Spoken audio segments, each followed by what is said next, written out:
आज हम इस वीडियो में धर्म एवं दर्शन के अंदर आने वाले एक महत्वपूर्ण पाठ की चर्चा करेंगे। यह पाठ है प्रारंभिक धर्म, जिसे आदिम धर्म भी कहते हैं।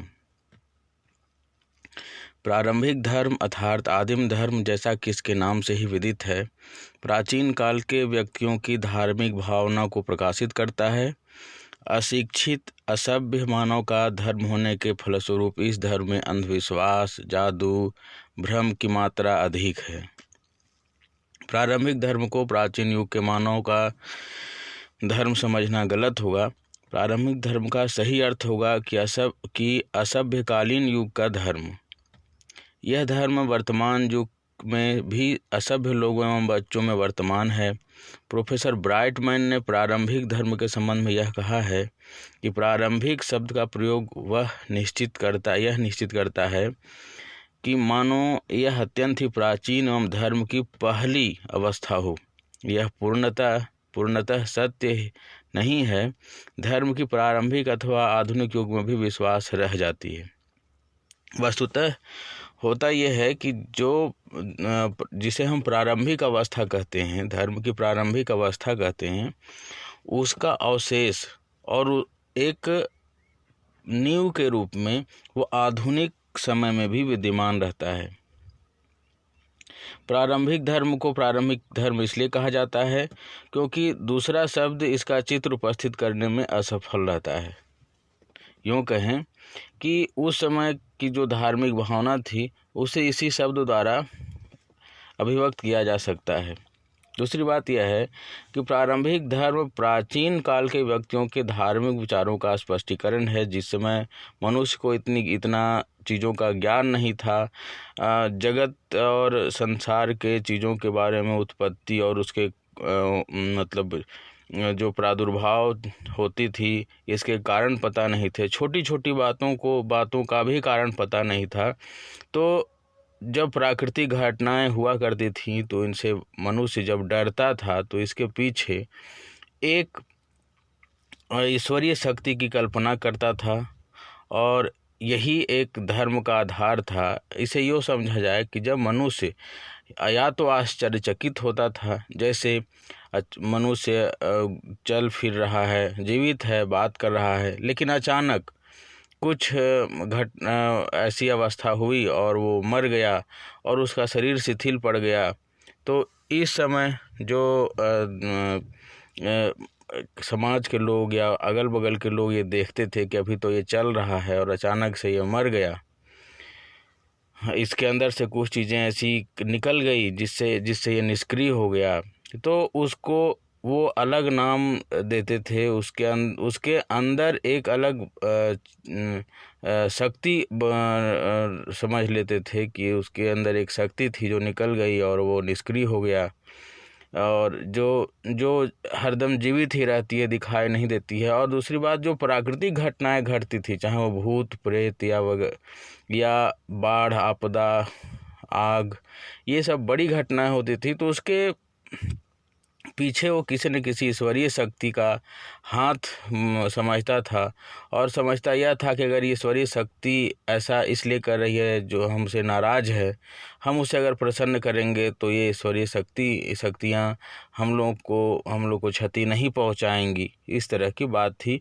और उस समय इसीलिए ये धर्म के अत्यंत ही प्रारंभिक विचार हैं। यद्यपि अभी भी मनुष्य के मनोविज्ञान के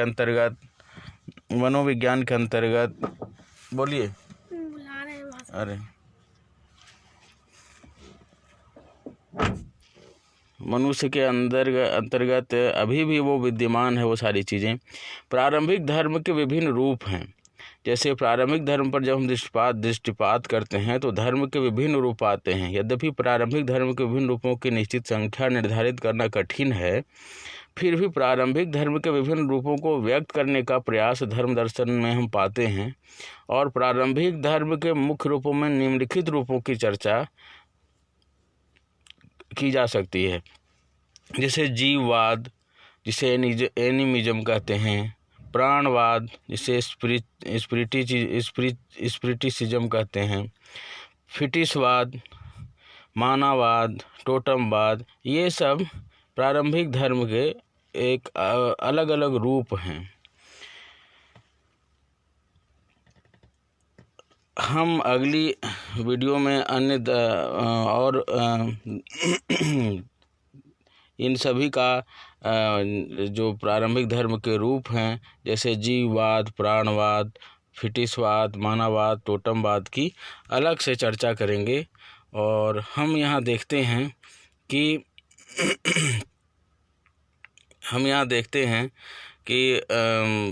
जो प्रारंभिक धर्म है अथवा आदिम धर्म की हम कुछ विशेषताएं देखते हैं, कुछ विशेषताओं को चिन्हित किया जा सकता है। और ये विशेषताएं हैं, जैसे आदिम धर्म की पहली विशेषता यह है कि यह पूर्णतः जादू पर आधारित है। धर्म और जादू का प्रारंभिक धर्म में सामंजस्य इस प्रकार हुआ है कि जो एक दूसरे से अलग करना कठिन है।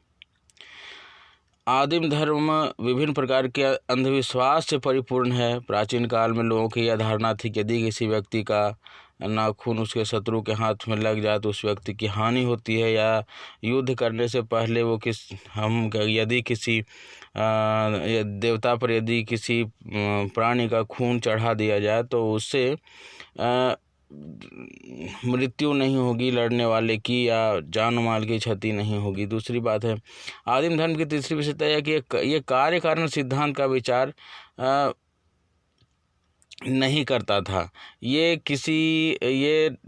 सब जो भी घटनाएं घटित होती थीं और जिन्हें लोग जिनका कारण समझने में असफल रहते थे, वो एक तरीके से कारण को मतलब ईश्वर को ही उसका कारण मान लेते थे, और उसका कोई और उस कारण का कोई उद्घाटन नहीं हो पाता था। इसके अतिरिक्त आदिम धर्म में देवताओं का विचार भौतिक वस्तु के आधार पर किया गया था, जैसे पेड़, पशु, पक्षी, नदी, इस तरह की। आदिम धर्म की पांचवी विशेषता यह कि यहाँ वस्तुओं को आराधना या उद्देश्य वस्तुओं की आराधना किसी उद्देश्य से की जाती थी, जैसे आग न लगने का उद्देश्य, कोई दुश्मन का आक्रमण न करने का उद्देश्य, बाढ़ न आने का उद्देश्य, इस तरह की। आदिम धर्म का ईश्वर संबंधी विचार भी अत्यंत अस्पष्ट और विरोधपूर्ण है। यहाँ किसी आत्मा को, किसी पूजनीय मृत व्यक्ति के आत्मा को भी यहाँ ईश्वर के रूप में माना जाता था, या किसी पशु की आत्मा को भी यहाँ ईश्वर का दर्जा दिया जाता था। जो नदी बाढ़ लाए, क्षतिकारक, उसकी पूजा की जा सकती थी। तो ईश्वर का विचार वहाँ परिष्कृत नहीं था, बिल्कुल आदिम रूप में होता था। आदिम धर्म की प्रमुख विशेषता यह कही जाती है कि आदिम मनुष्य का व्याख्या शब्द से पूर्णतः परिचित नहीं थे। वे विश्व के विभिन्न विषयों के स्वरूप को नहीं समझ पाते थे।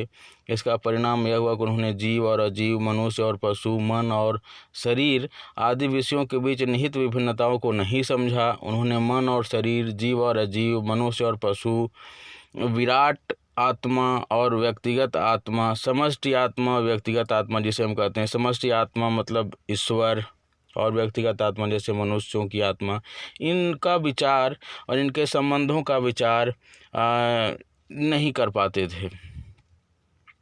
आदिम धर्म में नैतिकता का अभाव होता था। जैसे ईश्वर की आराधना की जाती थी लेकिन पशु बलि भी दी जाती थी, जो एक विरोधाभास है कि अगर हम ईश्वर में भक्ति करते हैं तो हम किसी प्राणी की हत्या करके उसे कैसे खुश कर सकते हैं, जब क्यों वह प्राणी भी उसी की ईश्वर द्वारा ही निर्मित है।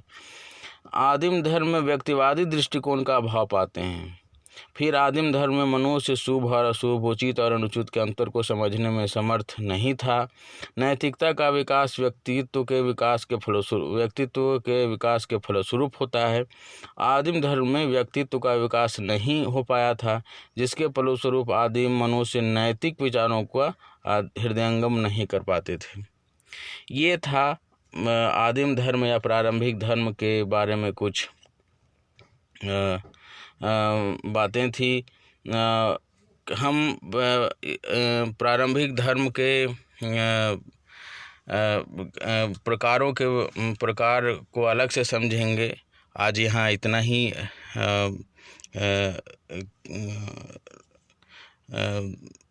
इतना पर ही हम अपने वाणी को विराम देते हैं। धन्यवाद।